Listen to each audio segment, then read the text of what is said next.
to introduce myself and welcome first everyone to this session of the International Alliance of Women. I'm Jocelyn Scott, a member of the board of the International Alliance of Women. Oh. Okay, go on. Thank you. That's a little too loud. I'm sorry to begin again, and those who have heard, please bear with me. I'm Jocelyn Scott, a board member of the International Alliance of Women, IAW, who has organised this session today on women and the financial crisis. We have three speakers here today, and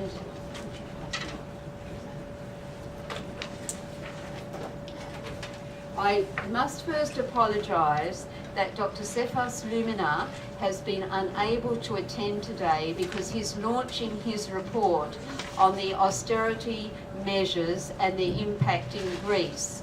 But I can say that what we know of his report, he will say that the austerity measures are not the appropriate way to be going in terms of the global financial crisis, that these austerity measures are not only impacting improperly and incorrectly in Greece, but they are negative and they have negative consequences for the world in general, as well as for Greece in particular.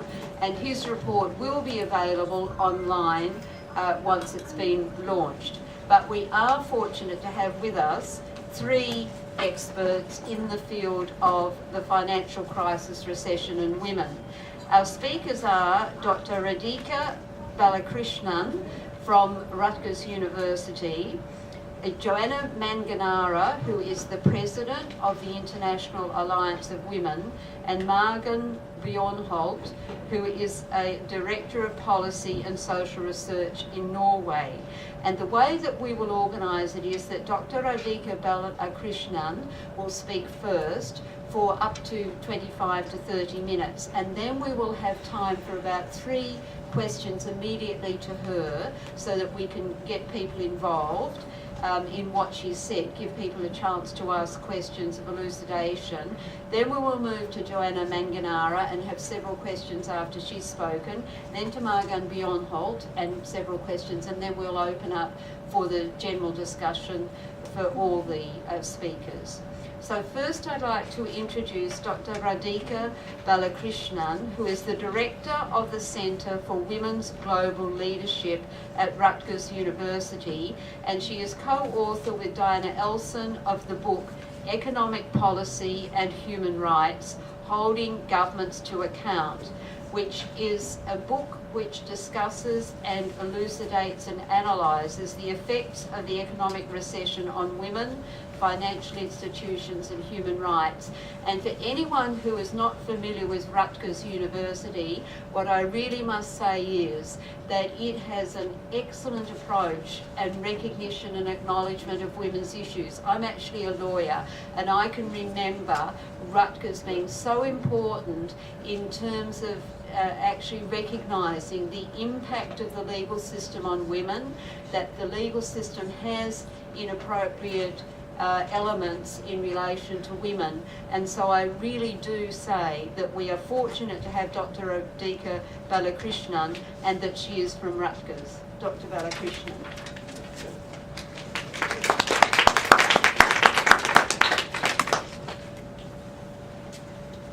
Thank you very much, and thank you very much for inviting me to be on this panel. Sorry, I'm trying to... It's all on the slide, so...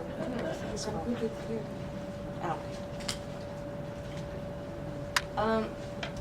What I'm going to speak about... Ooh, maybe not. Is that... It might be your jewelry. I can turn it down a little. And just speak. Can you hear me? Yeah? Just speak up louder, because I had to turn it down because of your jewelry. How about now? Speak up. Yeah. More? Yeah. Just speak up. Maybe I'll turn it up. How about that? Yeah. Okay, good. All right. What I'm going to do today is speak about the financial crisis, but I'm going to talk predominantly about the United States. And one of the reasons I wanted to do that, I kept thinking about all the different things I've worked on, and what was the one thing that I found missing in the CSW panels I've been attending is consideration of the impact of the crisis on the people in this country. And I thought, especially this morning when I woke up and it was 19 degrees outside, and I thought of the homeless people in the city, that we can't talk about at the CSW everything that takes place outside of the US, but we need to bring attention to the issues that are here. And especially because the crisis started here. And so I'm going to spend the time that I have here really talking about the finance sector.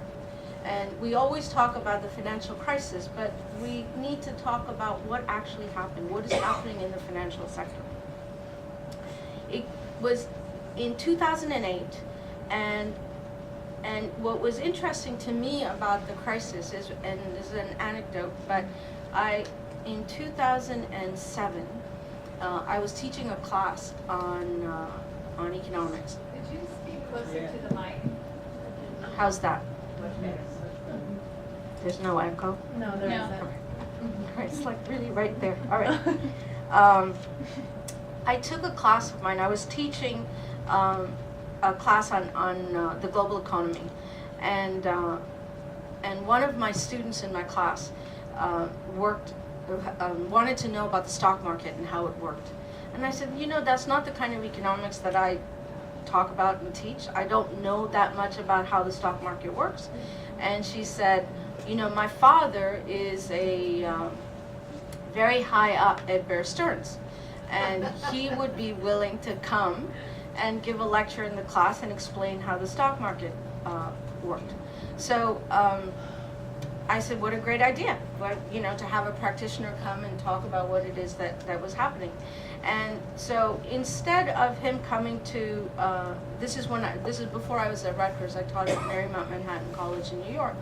And so instead of coming to Marymount and giving a lecture, he said, you can bring the entire class, and you can, we will host you, and we will show you around Bear Stearns, and we'll show you how this system works. So, and what I realized when I got there is it was kind of a recruitment tool to try and get interns. I didn't know that, but they gave us this incredibly fancy lunch, little notebooks with Bear Stearns, which is now a souvenir. And luckily my students had, they'd been in my class long enough, and so they just kept saying, isn't there a bubble? Isn't there a problem? And it was amazing that they said, absolutely not. And if there is, Bear Stearns is protected. And so they took us into the room, and we saw everyone, pressing those little buttons and moving money around the world in minutes. And they brought in a lot of young people to talk to my students, to tell them how great this industry is and how they should all intern. And actually one of my students got an internship there for a few weeks. And it was really that moment where I kept sitting there and saying, this is so wrong. I mean, this is all going to come crashing down, and they're just sitting here pretending as though nothing is going to happen. And then I thought, well, maybe I'm wrong, and maybe this all works. And anyway, in that semester, while my students were still in my class, the entire thing came crashing down. And sadly, the father who had welcomed us called me to see if I could find him an adjunct job because he'd lost his job and all the people we'd met had been fired. But it was, the reason I give the story is that there was just this kind of climate of enthusiasm around the financial sector. Right? That everyone just thought this is just going to keep going, and the people in it, the people working in it are going to become rich, and somehow we're all going to benefit, rather than understanding that this was an artificial system that actually had little connection to the real world. So the crisis happened around 2008, and we've seen some of the most colossal crises across the world. I mean, I think the other panelists are going to talk about Europe, but the impact of this crisis is global, and its toll is everywhere. everywhere, either because of the finance sector or the ramifications of the financial sector in other places. But what I want to talk about is the behavior of global financial institutions, right? Because we all talk about the financial crisis, but not enough on the financial institutions that caused that crisis. And so I want to bring attention to the kind of narrative that has really taken over, which is that this crisis is because all these reckless people decided to borrow too much money, right? The behavior of people who borrowed are put in blame, and not the behavior of the financial sector that actually caused the crisis. So I think we just need to bring attention back to the financial sector and to what it's doing to our global economy. And in the crisis in the United States and in Europe is that the financial sector is not being blamed. What's happening to them? They're getting bailed out. Right? So in the US, what happened soon after the crisis was there was an enormous amount of public support in some ways, and definitely government, saying that our economy is going to completely collapse unless we save these huge sectors, right? They're too big to fail. They're too big, and if we don't take all our resources and give it to them, they will fail. And so everyone is terrified, and we said we can't fail because we have to give them the money. So all the money went, and most of it, most of the people who worked there didn't suffer from the financial crisis. They still have a lot of it in their pockets. So what has happened to our economy? Why are these sectors so huge, right? And I think one of the things that we really need to pay attention to is the financialization of our global economy, right?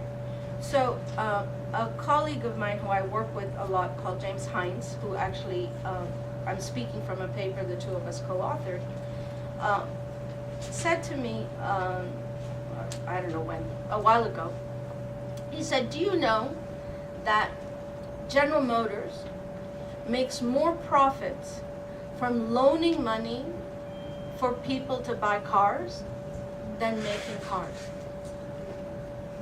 Right? Think about that. Right? General Motors, a car company. I mean, who do you think? When you think of General Motors, you think of, I don't know what kind of cars they make, but big American cars. So they make more money giving people money to buy cars than actually making cars. So when you think about that, what are the implications of that kind of economic shift, right? What happens to who gets the jobs when their profits are made more from loaning money than making cars? Does that make sense? Right? So this idea of the factory worker going and having unionized jobs, health benefits, all the kind of ideas of really good blue-collar work is decreasing, whereas the financialization of the global economy is increasing. And the financialization is not just in terms of this bubble markets, but it's also where it goes when each bubble bursts. And we'll talk a little bit about that in terms of other sectors that are affected by it. But the kind of accumulation process of profits is now much, much more about financial accumulation, right? Like just money moving around, making more money. And it moves around really quickly. And it goes somewhere, and then it doesn't stick there too long, and then it goes somewhere else, and it sticks somewhere else, and so we're seeing these kind of crises happening much faster. But one of the basic things about financialization is that we don't have the kind of regulatory instruments necessary to contain it. Right? So I don't know how many of you know about the changes in the regulation that happened in the United States that led to the crisis? Okay, let's a little bit. There's a whole list. I'm not going to go through the whole list, and actually there's a document we produced on the center's website that actually tells you all the different regulatory changes that took place. But one big one happened, and this is what caused a lot of the crisis, is that there was a desire, and this is where, you know, economics always seems like something abstract that happens because of other rules, but they're human interactions where people make decisions, and some of those decisions are not good for most of us. So basically, there was an interest in making Citibank Citicorp. What did that mean? It was about taking the banking industry and connecting it to the financial industry. And in the after the Great Depression, one of the really important regulations that was put into place was called the Glass-Steagall Act. And what the Glass-Steagall Act did was it put a wall between those banks that took our money, right? What do banks do? They take our money because we don't want to put it in our pillowcase, right? And they take it and keep it in their bank. And they take the money for those of us who have more than we need, and they use it to loan to people who need more than they have, right? That's kind of the job of a bank. And then there are these financial industries, right, that go and do finance and invest in all kinds of things. So this Glass-Steagall, because of the Depression and the run on banks and people's fear about what would happen if banks all went out of business with our money, was put into place to say, okay, those banks that take our money cannot risk our money in these kind of speculative things. And those that are in the finance sector can risk it because it's not yours and my money for our retirement or whatever else. So 4 men got in a room and they got rid of Glass-Steagall, right? So that wall that was between the banking sector and the financial sector was taken away. And once that was taken away, that's why it became too big to not fail, right? They became bigger and bigger and bigger. And at the same time that this wall was diminished or disappeared, there were all these new financial instruments that were put into place that there were no regulations around. And I'll give you a couple of examples. So that led to this mortgage crisis, because I think it's important to understand how the mortgage crisis actually came about. So let's say that I'm a bank. Let's say I'm Citicorp, and you want a mortgage. So you come to me and you have some assets, you have a job, you can pay your mortgage, and I sell you a mortgage. So this is kind of classic, right? You need some money, you go borrow some money, and you have it. So I give you a mortgage. So then that's great. You and I have a understanding. We have a financial, deal. And then I take this mortgage and I go to you and I say, hey, you want to sell me an insurance policy that on this mortgage so that in case she doesn't pay me, I'm insured so that I don't get hurt. And so that's one speculative relationship. So I'm insured. I don't really care if you pay me or not. It's good that you do, but I don't care that much. So now you have an insurance policy on me. So the insurance policy is there, and then I have mortgages from a bunch of you, right? Because I'm a big bank. I take all those mortgages and I sell it to you, another bank, right? So I no longer really own that mortgage, even though that first mortgage was to me, but now you own those mortgages and you insured them, right? So what incentive do I have to make sure that the person I'm loaning that money to can actually pay me back, right? There's got to be a risk, right? You loan money because someone can pay you back. So with the insurance and the money going to someone else, there was a real kind of a climate of risky behavior. And I can tell you personally, I live in a building in East Harlem, and I've been living there for a long time. And suddenly people were buying studios for an incredible amount of money. And I was like, in East Harlem, who buys a studio for $350,000? And who's loaning people this kind of money, right? And so suddenly the money that was going out in order to buy housing was just going like crazy because the banks were not going to take any risks. So they could actually just sell people, and many of them really try to get people to take these loans. And I'll talk a little bit about what the kind of statistics on who actually got the subprime mortgage loans and who benefited from them.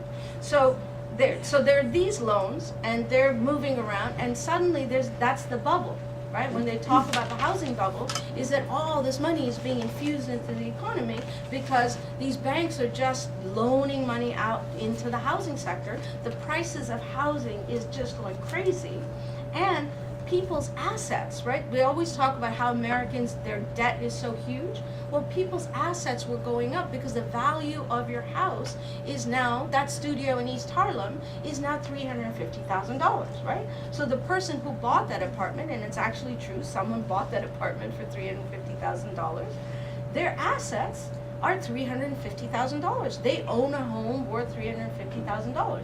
Is it worth $350,000? No, it was worth $120,000, which is what it was supposed to be. But this kind of escalation, and then actually when she tried to sell it, eventually she ended up losing about $100,000 in value because it was just so overvalued. Right? That's the subprime mortgage issue. The other, so central to this is regulation, right? Because everyone talks about these crises without talking about the regulations that change, right? They change, and the work that I've been doing with several of my colleagues is trying to say that we need to use a human rights framework to be able to talk about the role of the state. And so in terms of regulation, we've been talking about how we need to take the obligation to protect, right? One of the obligations in human rights language is that the state is supposed to protect people from the behavior of others, including business, right?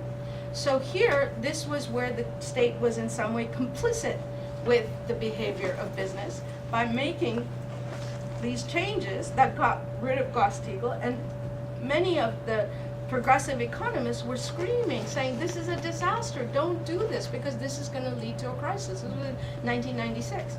And people just thought, oh, you guys are all these lefties, you want regulation, you know, deregulation is the thing. And it's not deregulation versus regulation. It's regulation in the interest of one group of people instead of the others, right? So that is also, getting rid of Glass-Steagall is also a regulation. It's saying that you can do this instead of saying you should do this, right? Does that make sense? It's like, it's both. So, so this financial investment increased the assets of people, and in some ways, and this is also important to think about, is that many people who are middle class, who have pension plans, who have money, I mean, we might not be rich enough to own stocks on our own, but most of our pensions sit in the stock market, right? And so there's a vested interest for us to have this system function well, right? Because our personal long-term, I mean, I'll give you an example. I use this example all the time in terms of pensions. My father worked for the Department of Transportation in Illinois, and he had a defined benefit pension, which means that when he retired, there was a certain amount he got every month, and it never changed. And he recently passed away, and until then we knew exactly how much money he would get. My mom, who worked in a library, had what's called a defined contribution pension, which is you put money into your 401k or whatever system you have, and then depending on the value of that market, your pension changed, right? So right around the crisis, my mom's pension went down by 25%, and the insurance on her building went up, and she wasn't very wealthy. She worked in a library, and if she did not have children, she would have been homeless, right? I mean, luckily she's got children, and the children take care of her. So many people didn't have those children, and because of this crisis that ruined your pension, they ended up homeless. So the number of homeless elderly in this country shot up because of this crisis, right? So it's important to look at the actual material impacts on real people. So financialization, and so let me I want to switch now to the U.S. and give you some statistics on the U.S. and see what actually happened. So over the past 3 decades, credits, and I'm going to read because there are a bunch of numbers and I won't remember them. Over the past 3 decades, credits have been made readily available in the U.S. economy through mortgage loans to buy property, credit cards to buy consumer goods and services. Think about the students, right? In front of every college were people giving you credit cards, and I remember at Marymount we would go in there and say, go away, they're going to be in debt for the rest of their lives. But everyone got student loans on credit cards. They were no longer federal loans. And home equity loans, and any kind of loans. You could go and buy a refrigerator, borrow the money. You don't have anything you wanted to do, you could borrow money. So indebtedness, household indebtedness really started going up. So according to statistics, household average debt, the household debt averaged about 65% of disposable income from 1960 to 1979, right? So if you had $100,000 income, your debt was $60,000. Since the 1990s, household indebtedness began to increase, and it grew to 132% of disposable income, which means now you've borrowed more money than you ever had, right? So instead of being able to, and so think about countries in debt, right? They always talk about countries in debt as how much can you ever pay back. So if your debt is 132% of your disposable income, you're going to be in a bit of trouble. So the debt increased. But also the subprime mortgage and who actually was targeted for that subprime mortgage is really revealing, because these are not, again, it's not about some kind of mysterious banking industry that does whatever it does and it's sort of amorphous, but it's all really racialized and gendered, okay?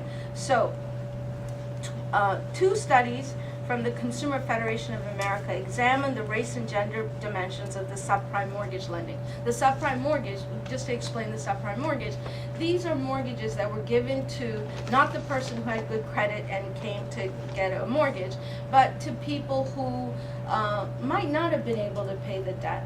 And they didn't have a fixed mortgage. So they would say, okay, you could borrow $100,000 and your payment's only going to be $300 a month and you can afford it. So the person comes and says, oh, if it's only $300 a month, okay, I can now own a home. I don't have to live in rental. These are all good. And a lot of the people in the banking industry were complete frauds who were trying to convince people to do this. And so they would come and borrow these subprime mortgage loans. But the problem with these loans is that when you borrowed them, the payment was $200, but then the interest rate fluctuates. And so at some point, it goes to $600, and you don't have that money. And so you lose that money, and then you become homeless, and that's the whole, crisis in the mortgage crisis. So what they found, the studies from the Consumer Federation of America, the studies found that 24% of male borrowers received subprime mortgage compared to about 32% of female borrowers. They also found discrimination between different races and ethnic groups. About 20% of white borrowers and about 13.5% of Asian borrowers received subprime mortgages in 2005. Compared to almost 40% of Latino borrowers and 50% of African borrowers. African American women were 5.7% more likely to receive a subprime mortgage than African American men, and 256% more likely to receive one than white men. Right? So these subprime mortgages were, if you look at who was targeted, who they went after to try and get people to borrow this money, it was really women of color and African American women who are now the ones who are no longer in their homes. They've lost their mortgages. And what is the kind of public rhetoric on it is that didn't they know better? They know they're poor, they shouldn't have bought it, rather than the financial industry that said, look, all you need is $300 a month and you get a house. Who wouldn't want a house, right? $300 a month? Yeah, of course I want a house. No one told them that it'll be $600 in 3 months, right? And so all these people have now lost their homes. There's a mortgage crisis, and sadly, the mortgage industry that Occupy Wall Street, which we've all heard of, and you don't see them in Scotty Park anymore, but they're doing incredible things actually. And one of the things that they're doing, which I have to say, in a way, I'm glad there's not that much news about it, because I don't know if they'd shut them down. But when banks when someone defaults on their mortgage, the bank sells that mortgage to a collection, a secondary market for a lot lower than that the mortgage is worth. So let's say it's a $200,000 mortgage, it's sold for $150 to someone because they recoup the $150, and eventually it gets sold for a lot less, let's say 50% of the amount. The banks would never give the person who lived in that house that deal, right? They'll give it to someone else. So what they occupy, they're called Jubilee, they are going and buying those mortgages at those lower rates and giving it back to the people who used to live in it and letting them go back and live in their house, which I thought was amazing. So just there's What's that called? they're part of the Occupy movement, and they're called Jubilee, and they actually, you can find it online. I mean, it's not a huge secret, but I kind of don't want everyone to know. They might stop. I think here we can be safe. And so, okay, I thought there's no way I'm going to talk for 20 minutes, and now it's 25. So let me try and bring it together. So I think the reason why I wanted to spend some attention on the United States is I think it's really important to understand the financial sector, right? Because we talk about the global economy as though there's no way for us to control it. And the way in which I think the government is reacting to this global economy is as though we don't have a choice, right? I mean, to me, I think we really need to focus our attention, especially coming out of this the Millennium Development Goals, the CSW moving towards the new 2015 agenda, is that we need to talk about whose interest is the state functioning in. And in terms of the financial sector, it is definitely not in our interest. And I think we need to really bring attention to regulation, right? Financial regulation to me is a feminist issue.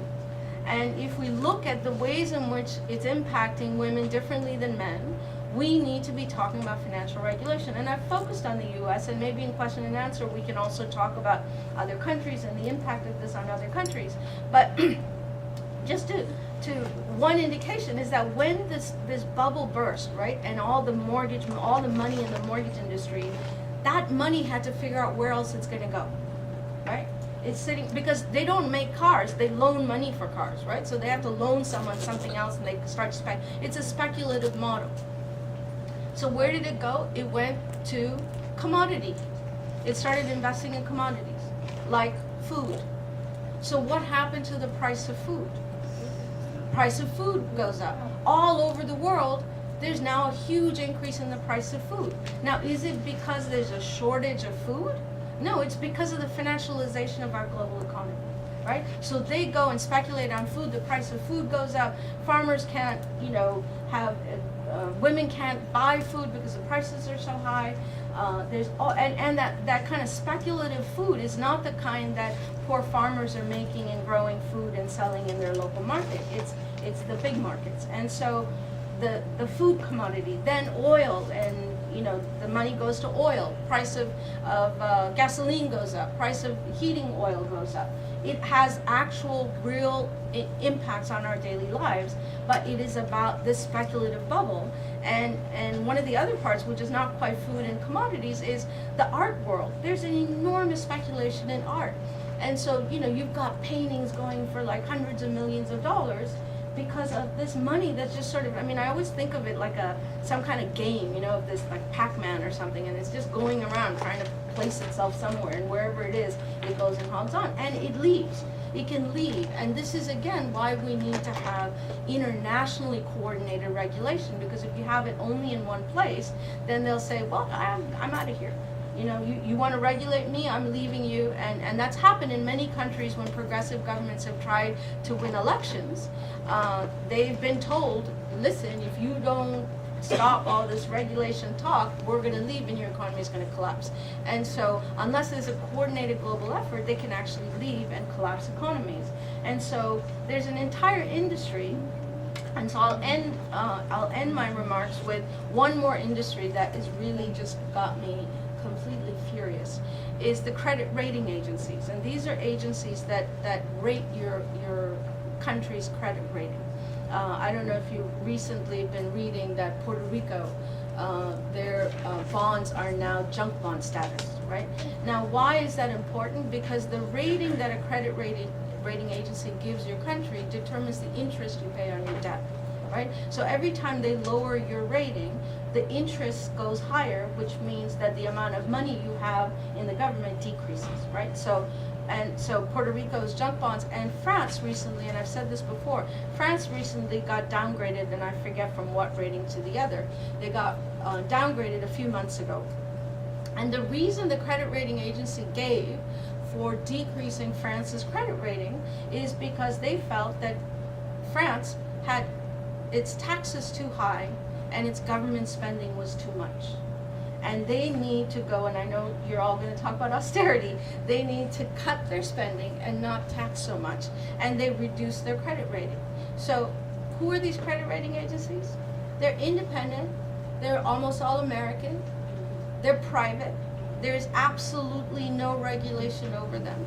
And these are the same people, I'm now ending, that gave Bear Stearns the AAA credit rating the week my students were there listening to them talk. So, there.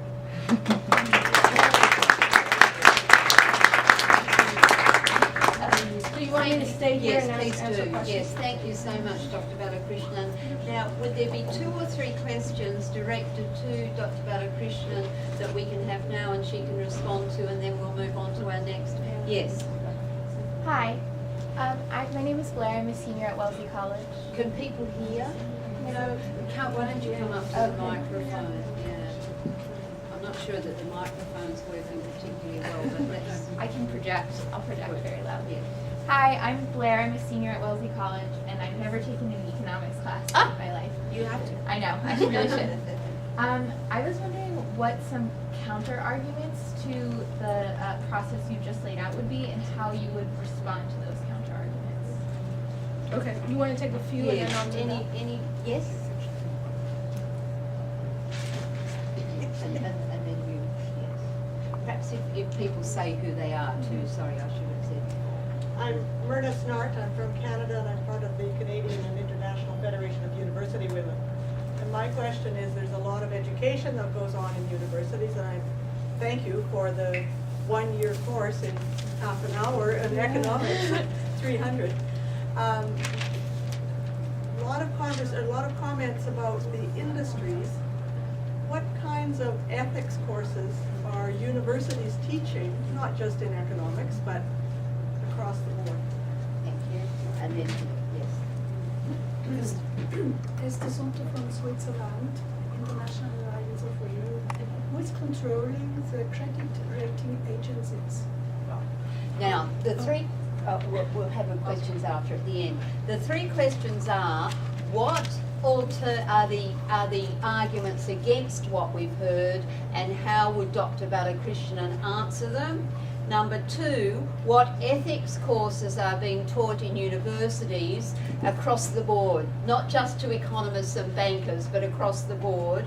And 3rd, who is controlling the finance industry? You know, the counter arguments. Sorry, the credit rating industry. So let me start with your questions. One, you've got some really good people at Wellesley who teach economics that you should be. Julie Mathai is an old colleague of mine, and I actually used to teach there. So you should go at least meet her, tell her you were here, and that even if you're your senior, go sit and talk to her. I mean, that's a difficult question, because the people who would say that this re-regulatory process is a good thing. I mean, they basically say it causes growth and it's going to increase the movement of money, and we need more movement of money than less. I mean, there's markets function well, government regulation is bad. Government's role is just to protect private property. It's kind of a classic argument of a laissez-faire economy. I mean, what I would say is that it hasn't worked out so well. It helps if Right. you take it out of the, Take it out. yeah. Oh, maybe if I just touch it? Yeah. I grounded it, okay. So I would say, I mean, look, we could talk about this forever in terms of it. And actually, this is a really interesting thing. Just this morning, I looked at a few friends of mine, including Julie Mata, whose name, that's why it popped up to me, is that a whole bunch of us there were 600 of us economists who signed a petition asking for the increase in the minimum wage in the United States. And so we've been telling the U.S., because the minimum wage in the U.S. has been stagnant real wage has completely decreased in the U.S. Poor people have gotten poorer, productivity is higher, wages have gone lower. It's all, I think you all know this. So 600 of us had signed this thing going to the administration asking that we increase, and the Obama administration has been using our petition to the Senate to talk about it. But there was a full-page ad in the New York Times a few days ago, I think. I saw it online, where they picked out 6 or 7 of the people who'd signed it, including Julie, that just saying these are rabid communists, look at these people, these are the ones signing that minimum wage should go up. Don't listen to them because they're crazy, and listen to us because we know that if minimum wages go up, the prices of things are going to go so high no one could afford it. No one ever says that when corporate executive pay goes up.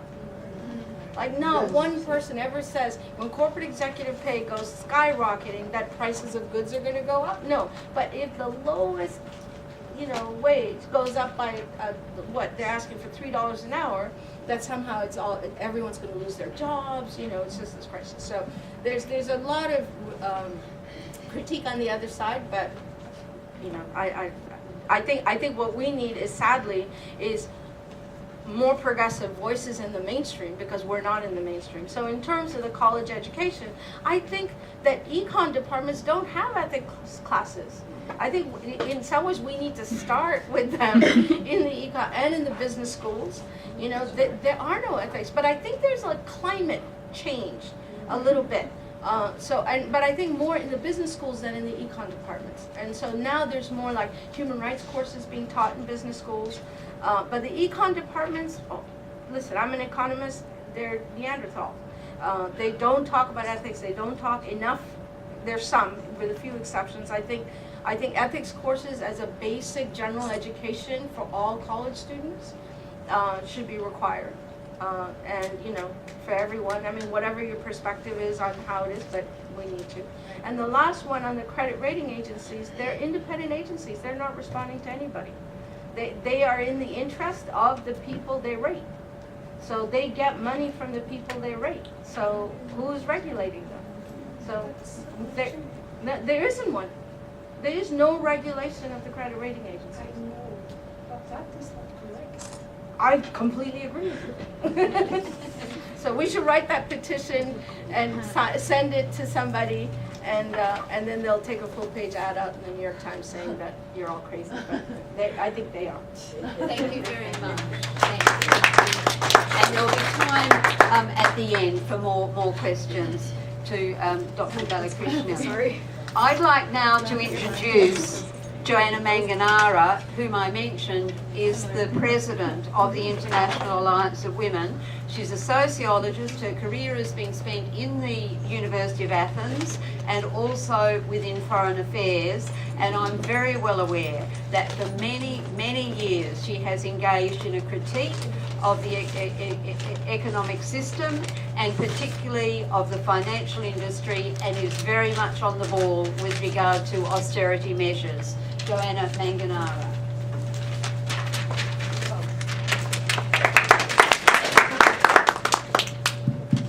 Thank you very much. I will be speaking about the effects of the financial crisis on women in Europe. Now, gender equality is one of the common values on which the European Union is founded. It's in the articles in the Treaty of the European Union. Now, the ongoing financial crisis, which has engulfed the whole of the world, poses serious threats to gains in gender equality.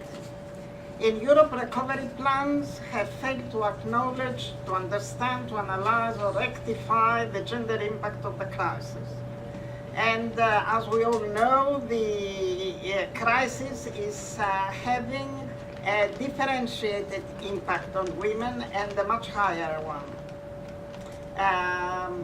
Now, the IAW, my organization, has undertaken initiatives on this issue since 2010 in the context of the European Women's Lobby, where we sit on the board of it.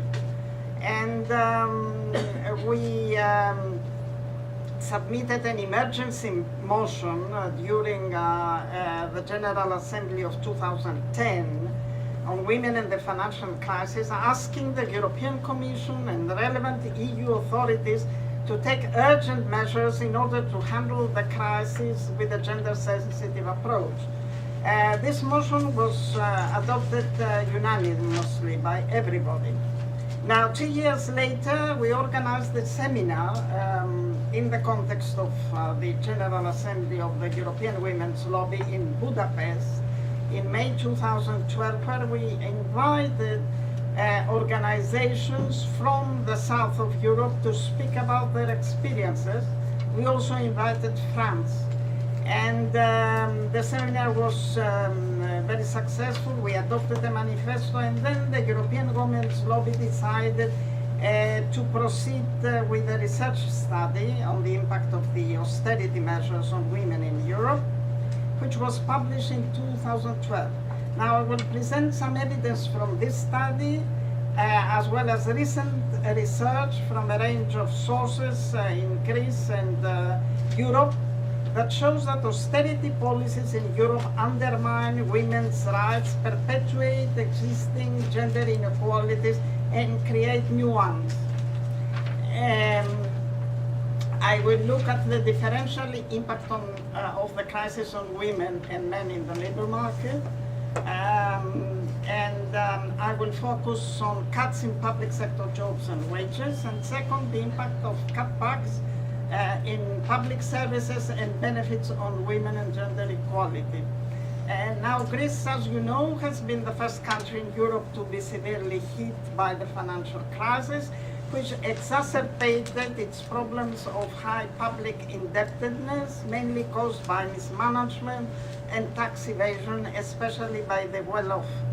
This led to an activation of 2 EU IMF bailout packages, accompanied by severe austerity measures. In March 2012, Greece negotiated a landmark debt restructuring deal with the vast majority of its private sector lenders.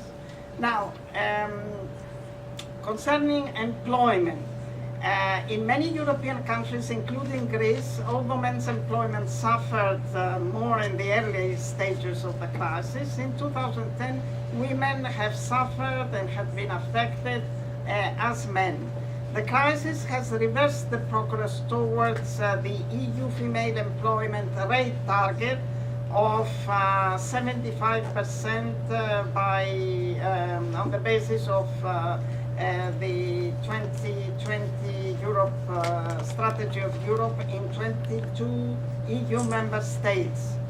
And the setbacks have been most significant in Greece, Spain, Romania, Slovakia, Ireland, Denmark, UK, Portugal, Slovenia, Latvia, Lithuania, and Estonia. Women's employment rate had in these countries by 2011 fallen below or close to the levels of 2005. Now, there has been a narrowing of difference between women's and men's employment rates, but this is not a sign of increasing gender equality or an improvement of women. It reflects the deteriorating employment situation of both men and women. Now, about unemployment. In August 2012, 10.6% of female labor force was unemployment in the EU. Women were most affected by unemployment in Greece, followed by Spain. According to Eurostat, the unemployment rate in Greece reached 24.3% in 2012, the highest in Europe, followed by Spain. Concerning women, the unemployment rate was 28.1% in 2012. For men, it was 21.4%. In 2013, the unemployment rate was 27.7%, and 31.7% for women, 24.6% for men, while for youth between the ages of 15 and 25, it was around 60.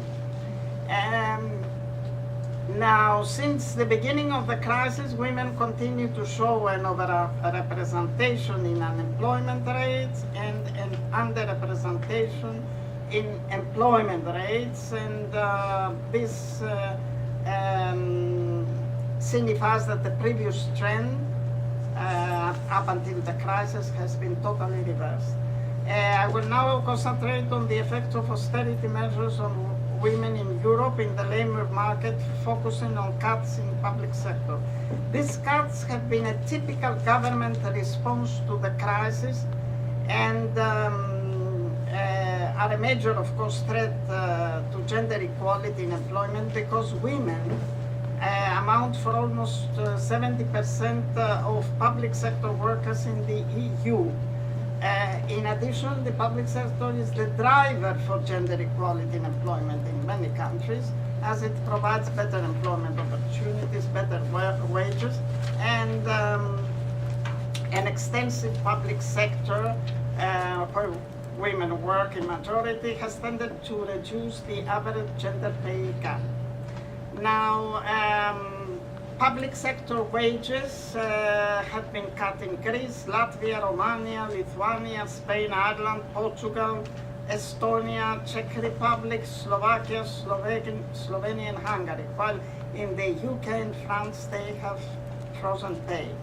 Many women who have lost their public sector jobs are likely to take up precarious employment, such as part-time work, temporary contracts, or mini jobs. And of course, as a result, the quality of jobs is deteriorating. They have no income security and work-life balances and pensions. Now, the problem of reconciliation of work and family obligations. Austerity has reduced access to childcare services in many countries in Europe.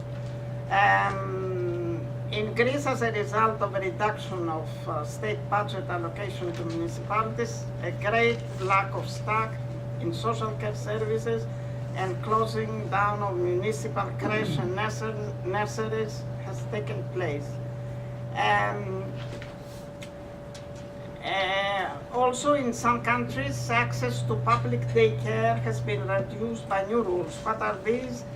This may require, for example, that both parents have to be employed, leading to an increased care workload on the unemployed and limiting the possibility to look for a job. At the same time, childcare is becoming increasingly expensive. Also, care services for the elderly and other dependents are also suffering and are cut. The full impact of the cutbacks on care services on women's lives across Europe is not yet visible to some extent in statistics. However, already in 2010, mothers of small children were less likely to be employed than before. The employment rate of women with small children was on average 12% lower than that of women with no children.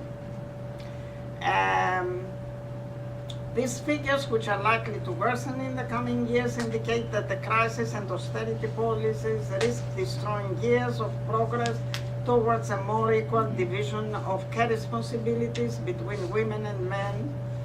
And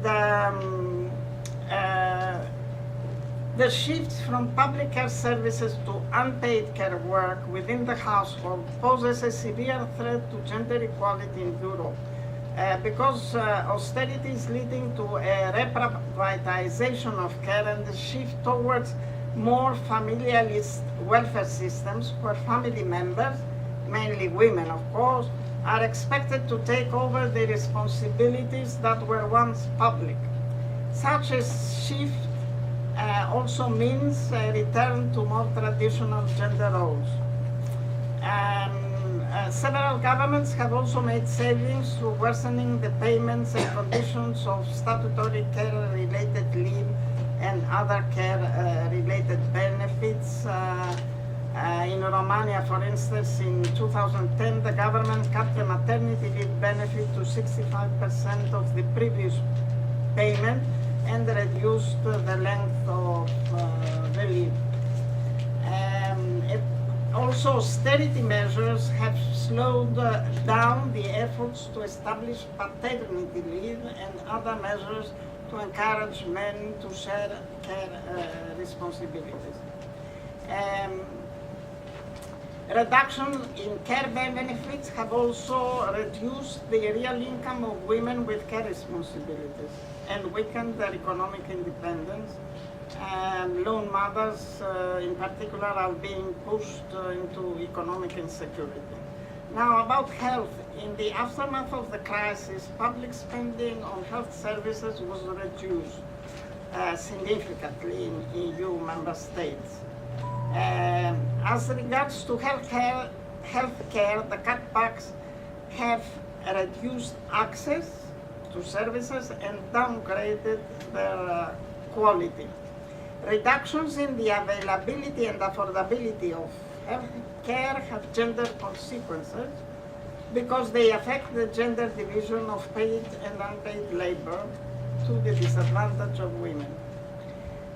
In Greece, the public hospital budget was reduced by 26% between 2009 and 11. Public spending for health is less than in any other pre-2004 European Union member.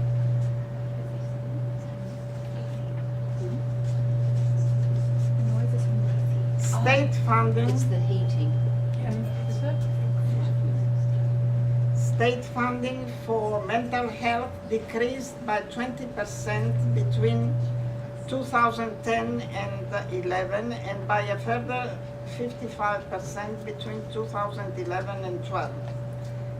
Austerity measures have constrained the capacity of mental health services to cope with a 120% increase in use in the past 3 years.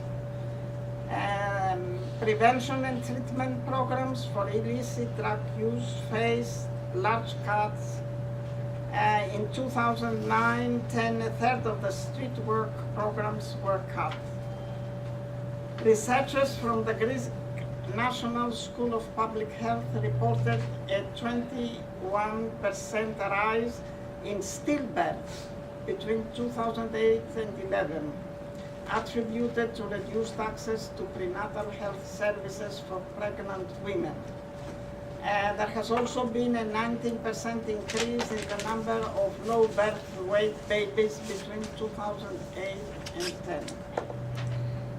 A study reported 36% increase between 2009 and 11 in the number of people attempting suicide, and 45% increase in deaths by suicide between 2007 and 11.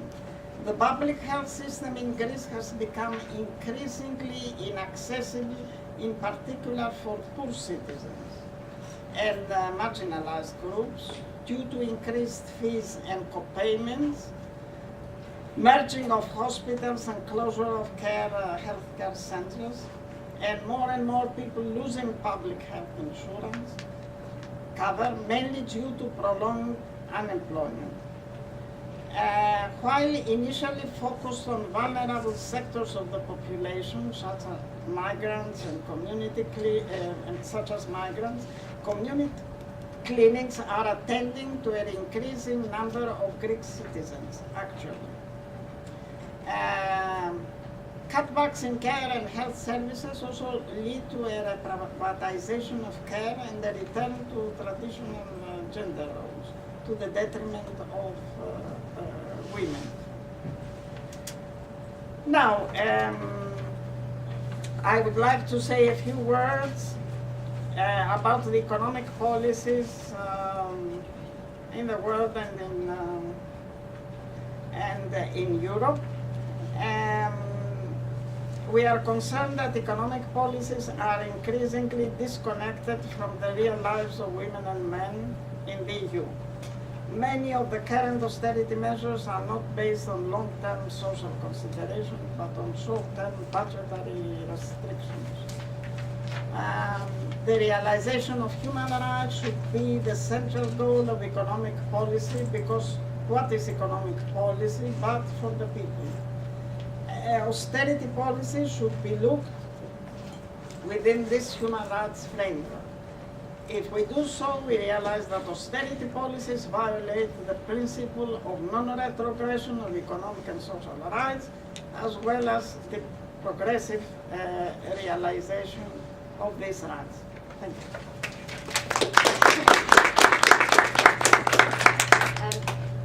Yes, we've got time for two or three questions directly to Joanna. Yes. Hi, I'm Ronald Patrick Marion. I'm an astrophysicist, and I have a free energy discovery. I wondered if you had thought about bringing new technologies to the world. Also, Iceland jailed the bankers, forgave mortgages plus 10%, and their economy has grown over anybody else in the world. I wondered if you could speak about that. Any other questions to Joanna? Yes. Can she just hold the mic when she's speaking? I think it'll. Yeah. Yeah, if you'd hold that.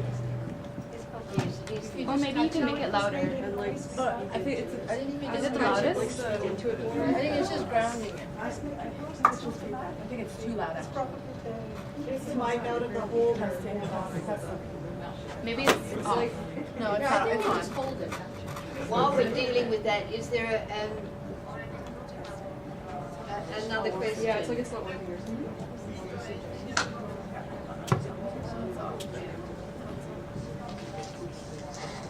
Sorry, I was distracted when all that was going on. Did somebody else have another question? We had one question here. Oh, yes. Sorry, Jim, would you mind repeating your question? No, I just couldn't hear. I was just saying. Oh, I see. Thank you. Sorry. Thank you. So, no more, right. Joanna, She can hold it. yeah. Yeah.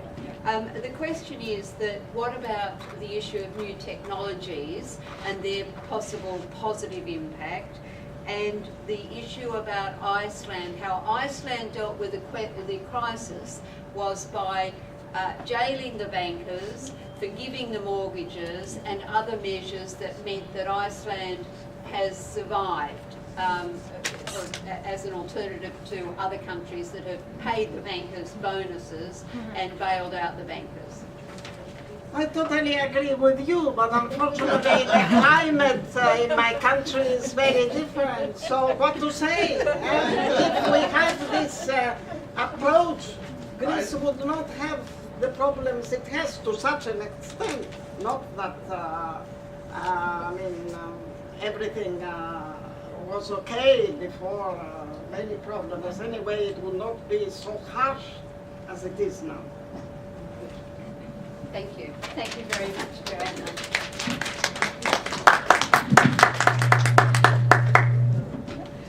Just before we move on to our third speaker, I should say I'm originally Australian. What Australia did in the crisis, every single taxpayer was given $900, that would be like about 500, 600 pounds, to simply pay off bits of their credit card or their whole credit card, buy educational elements for their children, or to pay in any way. And Australia survived the crisis. Of course, we now have a Conservative government that no doubt will think that the direction of austerity is the correct one to go, so let's just hope that they don't stay there for very long.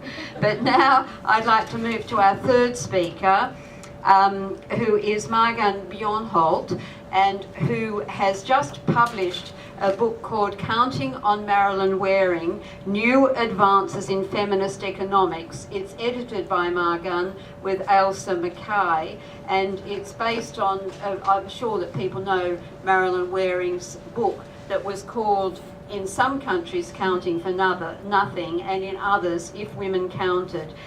Margan Bionholt did her major dissertation on ethical banking and alternative financial institutions. That is, that if we want ethics in banking, we have to have alternative financial institutions. Margan, please come up.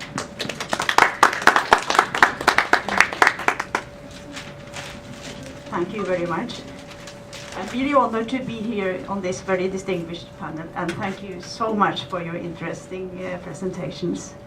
Well, Joanna, you were telling us a little about the very bad impact that the management of the crisis has had in Europe. And of course, most discussions on the financial crisis and tend to deal with the victims, and it's very important, I mean, to point out who pays this bill. But I think we should not forget about the winners, and that's what I'm going to talk a little about here. So let us look to Norway, my home country. To many, Norway is seen as a kind of modern-day utopia. It is a rich, fairly egalitarian country. If we compare to others, we always say, I mean, we are critical, of course, but seen from the outside, it's rather good. And it ranks on top on every kinds of indexes, and we compete a little with the other Nordic countries, but we are up there on top.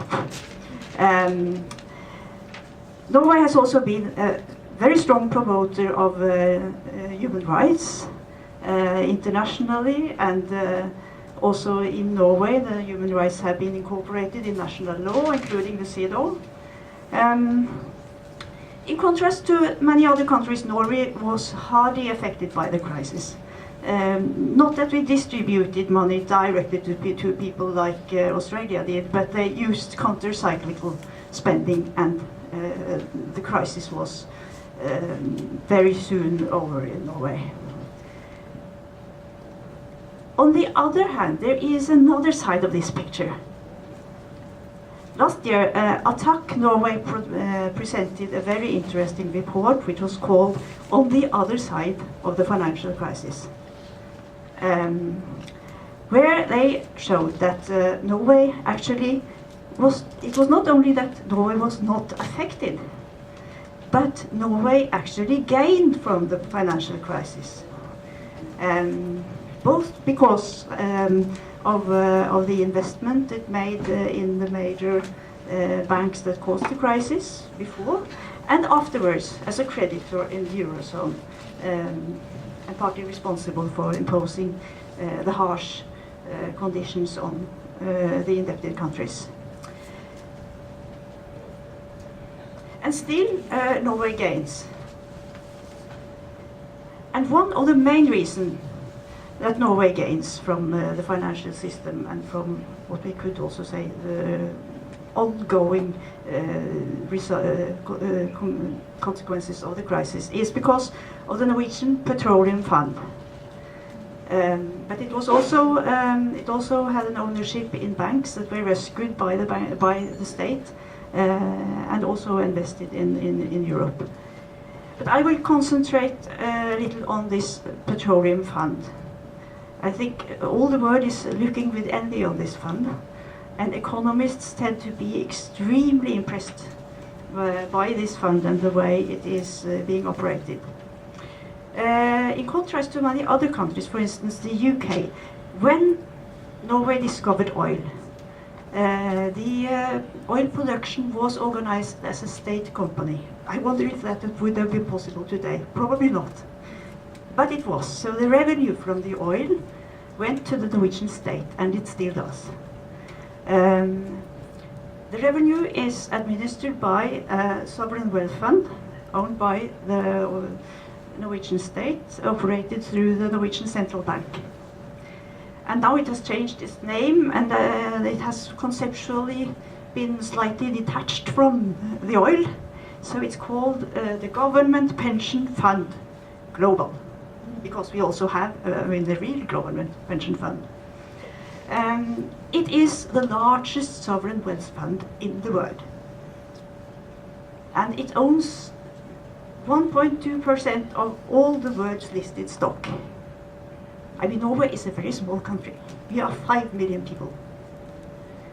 And 2.5% of the stock in Europe. So it is huge. And they just presented the result from last year, a couple of weeks ago. And it turned out last year was the second best year in the fund's history. And its profit was 15.6%. Wow, yes. So it was growing, and it's growing very, very fast. I had made some slides, but I couldn't show them here, but it's going up like that. But I became curious, because when they said, oh, this was the second best year, which was the best one? Well, 2009. And that's really, really interesting, because in 2008, the fund lost 1/4 of its value. So it was reduced by 1/4 overnight. All its earnings over the past 10 years just evaporated overnight. So they said it would have been the same if the Norwegian Central Bank had just kept the money in the basement. You would not have needed all these people managing it and investing it and selling it for these 10 years. So it disappeared. But then, very, very soon, they regained everything, and 2009 turned out to be the best year ever. Through this fund, oil in the seabed outside of Norway is transformed into money. This money is being invested overseas. None of it is invested in Norway. And it says in the Norwegian Central Bank's website, in order to safeguard and build the financial wealth of future generations. And on the website there is a calculator showing all the time how the fund grows. Actually, from the first, it just fell a little, I saw when I looked at it. So you see, all the time you can see the fund, how big it is. And it's big.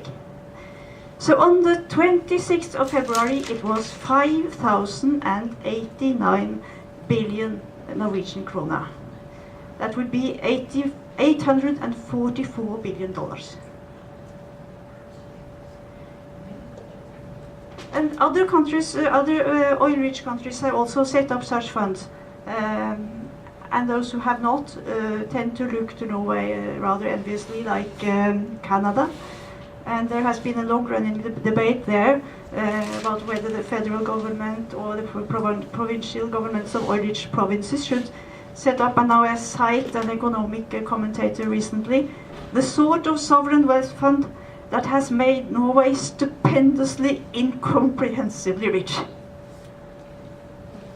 So, and I started by saying that Norway is partly responsible for causing the financial crisis. Why? Well, if we look at a list of where the bank invested in 2007, we will see that on this list we find celebrities like Lehman Brothers, Goldman Sachs, Morgan Stanley, Citigroup, Bank of America, Freddie Mac, to mention some of them. And of course, all of you know, in retrospect, this is a list of some of the main culprits of causing the financial crisis. And the same in Europe. On the list in Europe, there are several of the banks that gained a very bad reputation during the financial crisis. So I think they were there, they were putting money into these banks, and they were responsible. I also started by saying that Norway was a very important creditor in the Eurozone. And in 2007, the fund owned a lot of government debt in many European countries. And it still owns some government debt, but this has shifted towards owning more stock. And it has done away with some of its government debt in some countries in particular, for instance Greece and Portugal. And as one of the creditors, sitting at the table, negotiating the terms. Norway sided with the Troika in Europe and supported these harsh conditions that were imposed on the indebted countries. And in this way, they also denied other countries to do exactly the same that Norway had done in order to recover from the crisis, namely to use stimulation policies in order to get the economy up and going. And some would say that, I mean, today when the fund has to some extent moved out of European state debt, while it was there before in the good times, now it's out. It's that kind of money. It's very infidel. It's there and loves you, and then it hates you, and then it goes. And today it's not so popular anymore to invest in, for instance, Greek state debt. That's what some people say bad banks do. They lend in good times and they recall the loans in bad times. And as I said, now there is a shift towards investing more in stocks as compared to government debt. And there is some criticism that this also means moving from relatively safe assets into these assets based on private debt that you described. And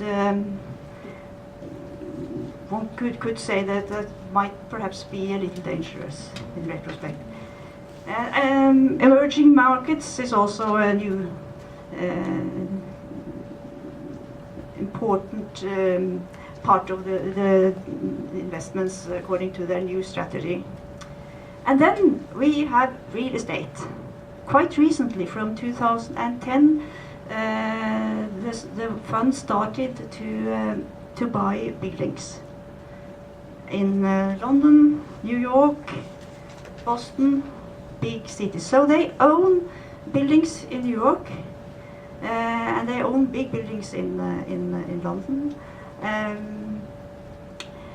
And this ownership of real estate, they plan should become up to 5% of the fund, total wealth in the fund.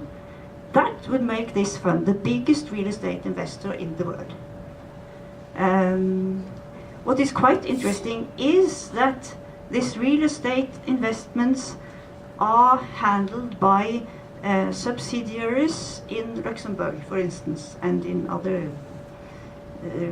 places where the taxes are not so high. And we have had some criticism in Norway about this in recent times.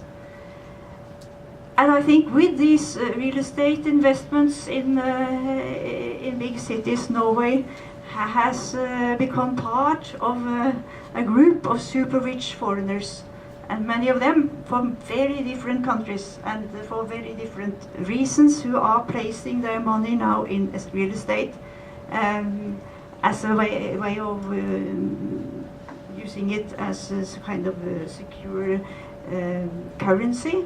And this trend has been criticized of inflating property bubbles and driving Londoners out of London. But still, this is only a small share of the whole part of this investment. I was going to say 2 words about this fund. It has adopted ethical guidelines regarding its investment, and it has also acted on these guidelines and pulled out of tobacco in 2005. And now the government just decided that it would discuss if it should ban investment on fossil fuels in the future. So we will see. But on the other hand, they seem to be quite reluctant to accept the range of the ethical responsibility of this fund. So it's a little ambiguous. And the most recently there was a lot of talk about the tobacco. Withdrawing from tobacco has been very expensive, so we could have earned more if that could have stayed in tobacco, and I don't know what that would mean. So there is a lot of criticism against the investments that it is doing. But here I would like to draw the attention not to, I mean, the good things or the bad things in the direct investments, but I would like to raise some questions about this kind of entity. How should we understand it? Because it is organized as a multinational financial company. And it is a huge lump of money traveling around the world, seeking for the best investment opportunities. At the same time, it is the Norwegian state. I mean, it's 100% owned by the state. So which kind of regulations and which kinds of accountability should apply to such an entity?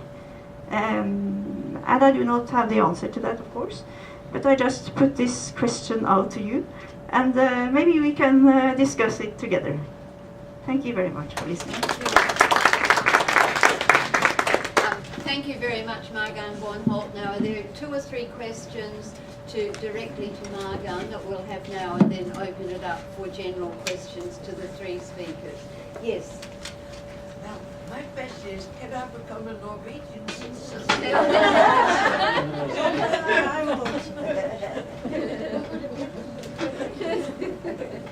They probably guard their citizenship extremely jealously in Norway. Yes. Yes. My name is Shaila Rao Mistry. I'm from STEM Institute. And my question is this: how did the financial crisis affect small businesses or women-owned businesses? Do we have any information? Good. And just one more question, or no? Right. Oh, yes. I'd like to know if the Norwegian state, whatever you want to call that, are they involved with any of the emerging markets in Africa, and what would they be? Right. Good. The questions, first of all, how can one become a Norwegian citizen? Secondly, how has the financial crisis affected small business? And does Norway invest in emerging economies in Africa? Oh, we'll get the microphone, sorry. Oh, I can see. Yeah. Well, about the citizenship, I don't think I can fix that for you. You asked about small businesses. Actually, Norway was, to a very little extent, affected by the crisis because they immediately increased government spending, and it was not felt in Norway. And there was one question about emerging markets. I should have brought, I had a list and I didn't bring it, but on that list were all the new countries. I think I saw some African countries, but I couldn't remember exactly which ones. But you could find it in the website of if you look at the Norwegian Central Bank, I think there is a presentation in English, so yeah. Right. Many thanks then, Margaret. And now, are there questions to be directed to the panel as a whole or to any particular member of the panel? We've actually got about half an hour for questions and discussion. Yes. My question was not answered. I'm sorry. Oh, I beg your pardon. Small business actually. Well, actually, I mean, the whole economy was affected to a very little extent, so I don't think we saw any effects on small businesses. I beg your pardon, I'm sorry about that. And I'm also sorry, we are supposed to end at 4, so if there are any quick questions, yes. Yeah. Hi, my name is Camille Fleming. I'm a senior at Wellesley College. This is also my first introduction to econ. I think that there have been comments that were said that economic policy is for the people, and we've talked a lot about the statistics and how they've disproportionately affected the people who come from disadvantaged backgrounds, I suppose, or underserved communities. Can we talk more about how the people working in the financial sector do not reflect the people who are being hurt in this financial crisis, and maybe some of the barriers to recruiting from certain communities and having them then go and work in these financial sectors, and maybe how that might help deal with this problem. The question is about more greater diversity within the financial sector. And what was the first bit? Sorry. It was just my own comment, that's fine. Yes, good. How is it possible to ensure that there's greater diversity of persons employed within the financial sector? Perhaps each of the panel members would like to respond. Yes, no? Yes? No, Well, I think everyone has agreed that part of the problem is. I think there has been a lot of criticism afterwards that part of the explanation perhaps is that the financial sector is so extremely homogeneous and male-dominated, and that it would be a good thing to have more women and more people from different places in the financial sector, but I'm not sure if that is the only answer to. Of course not. Yeah. I want to just respond. I think, I think we need to think about class diversity. I mean, there's certain elite that become, whether they're white or brown or women or men, because there are women up there. But actually, a friend of mine has done a study in Europe that looked at the behavior of women investment bankers versus men. And she actually found that women were less risky in their investment behavior. So even though I'm not someone who talks about, who says that, the gentleman who talked about Iceland, it's also because of feminist leadership in Iceland that happened. Not just women, but feminists. So I think, I'm a little, but the study actually showed that women bankers were less risky in their investment than men. But as I said, I think it's, in the article we talk about sort of, it's about the elite capturing the economy and holding on to it, and they're not letting it go. And guess what? They bought governments, as we all know. Citizens United, which was a Supreme Court decision in the United States that allowed corporations to be able to act as individuals to fund politicians, is making sure that the state is responsive and beholden to the people who have money. So, to me, I think it's about the capture of the state, and I think we need to recapture the state. Joanna. All right, yeah, good. I think that we should conclude because it is 4 o'clock, but I'd like to say thank you very much to our three speakers, Dr. Redika Balnakrishnan, Joanna Manganara and Margan Bornholt, for the very interesting and stimulating discussion and debate and presentations we've had this afternoon.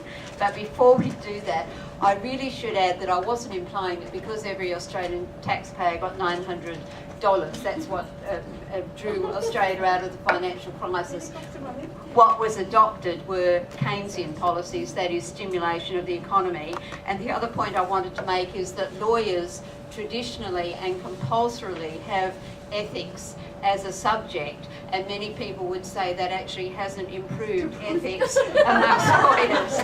But that doesn't mean I'm not saying that we shouldn't have ethical courses. We do need ethics. And perhaps two final points, that what research has shown is that when women are on boards of companies, the companies do act in a more responsible and ethical manner. And secondly, just a word about politicians, but in Australia research was done that showed that the community does trust women politicians more than they trust men politicians. So that's just one there for getting more women into politics. So many thanks to our three speakers for their wonderful and stimulating presentations. And I should say thanks so much to everybody here, and particularly the people who asked their questions, because every single person who asked a question actually did ask a question and put it in really very encapsulated terms and allowed our speakers to develop their expertise in response to the questions. So thank you to everybody. Thank you.